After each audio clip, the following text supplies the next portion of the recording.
Okay, let me ask you this. What was it like to be now an African American architect in Columbus? I'm imagining still you're one of a few. Yes. It's got to be a very small group.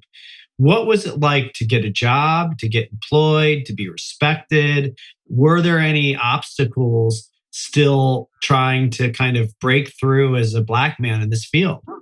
Yes, but I was helped at that time by some conditions where firms were being challenged to, what's the makeup of your staff, and do you have any diversity in your staff? And at that time, it wasn't being pushed to a large degree, but it was just that for public projects, let's say, firms that were pursuing public projects using taxpayer money were more concerned than firms that only did private sector work. And so I happened to land the job with Brubaker Brandt at the time because they were doing the Port Columbus Airport at the time, and City Council, which Jerry Hammond was president, African American, he actually said, how many Black people in your staff? He asked them directly that question. They said, none. And then, since they were asked that question, they went out looking for somebody, and they found me. And so they offered me to come to work for them because they had been asked that question. They wanted to be able to show council that they were addressing it. And then when I worked for Trott, they were starting to do more public projects. But also, Dick Trott at the time, Dick was very open-minded. Dick, he just saw my talent. He just said, "You're pretty good," and he didn't care about anything else. Now the difference is, I wasn't meeting with clients at that time. I was in a back room doing whatever I'm being asked to do, and I'm not exposed to clients because they don't see that there's a Black architect in the back room doing work.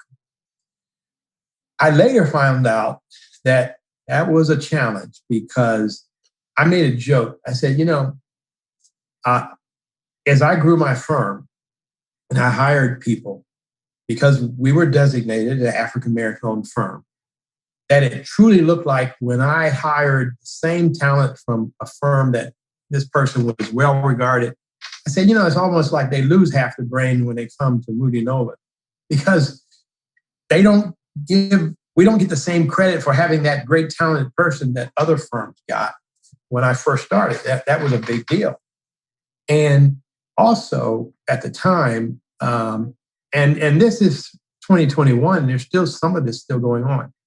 I go to a certain part of Ohio, I go to a certain part of the country, and there just wasn't an opening. There wasn't comfort level. And if I'm pursuing a project and there's, let's say, a short list of 5 firms, and we're the only African American owned firm, but the committee is 100% white, individuals. There was a question mark that kept coming up. Well, what are people going to say if we hired that person versus the 4 others that we had a chance to hire? And especially in our community, there's not a large percentage of African Americans anyway. So if we happen to hire this person, unless they are just Superman or something, we're going to get pushback.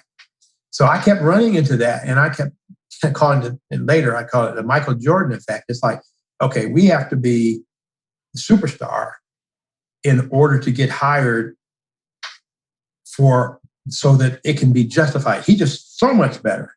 That's why they got hired. And we weren't always so much better. We were good as. And being as good as was a challenge in certain markets. But go back to my passion wanting to be an architect, it gets back in my athletic days. That door is not open. What am I going to do? You don't give up. You try to plot another approach. Mm-hmm. So I found myself having to strategize differently than my competition. Mhm. to consider Yeah. not just, my talent, I'd consider other things.